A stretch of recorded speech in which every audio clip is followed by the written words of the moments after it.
بسم اللہ الرحمن الرحیم۔ السلام علیکم۔ ایک دفعہ حضرت موسیٰ علیہ السلام کو اللہ تعالیٰ نے حکم دیا کہ سمندر کی طرف جاؤ، وہاں 3 کشتیاں ڈوبنے والی ہیں۔ حضرت موسیٰ علیہ السلام فوری حکم الہی کی تعمیل کرتے ہوئے سمندر کی جانب چل دی۔ ساحل پرسکون تھا۔ بہت دور سے ایک کشتی آتی ہوئی دکھائی دی جو آہستہ آہستہ ساحل کی طرف بڑھ رہی تھی۔ ابھی وہ کنارے سے کچھ ہی فاصلے پر تھی کہ حضرت موسیٰ علیہ السلام نے آواز دی کہ اے کشتی والو، اللہ کا حکم آنے والا ہے، ہوشیار رہو۔ انہوں نے جواب دیا، آپ جانتے ہیں کہ اللہ کے حکم کو کوئی ٹال نہیں سکتا، ہم تو اس کے بندے ہیں جو حکم الہی کے پابند ہیں۔ کشتی والے ابھی یہ بات کہہ ہی رہے تھے کہ اچانک ایک موج اٹھی اور کشتی ڈوبنے لگی۔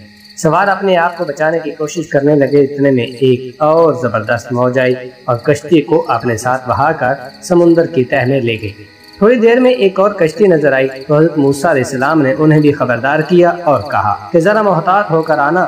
انہوں نے بھی پہلے والوں کی طرح جواب دیا کہ جو کچھ ہونا ہے ہو کر رہے گا، اور کشتی کو کنارے کی طرف لاتے رہے، یہاں تک کہ ساحل کے قریب آتے رہتے یہ کشتی بھی ڈوب گئی۔ حضرت موسیٰ علیہ السلام اللہ کی حکمت کے بارے میں سوچوں میں محو تھے تو انہیں ایک تیسری کشتی آتی دکھائی دی۔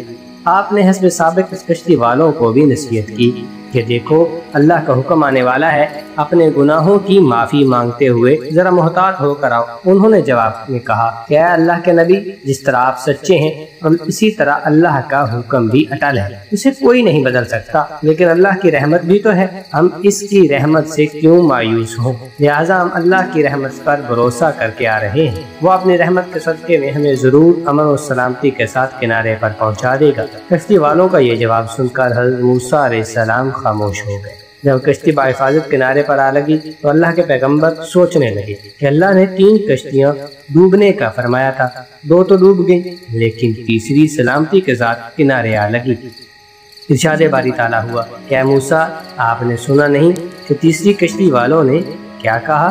انہوں نے میرے حکم کو تسلیم کیا تھا، میری رحمت کو آواز دی تھی اور اس پر پورا توکل اور بھروسہ بھی کیا تھا، اسی لیے یہ کشتی میری رحمت کے طفیل بچ گئی، کیونکہ جو بھی میری رحمت کے دروازے پر آ کر صدا دیتا ہے میں اسے نا امید نہیں کرتا۔ حدیث میں آتا ہے کہ جب اللہ تعالیٰ نے مخلوقات کو پیدا فرمایا تو عرش پر لکھ دیا، میری رحمت میرے غضب پر غالب ہے۔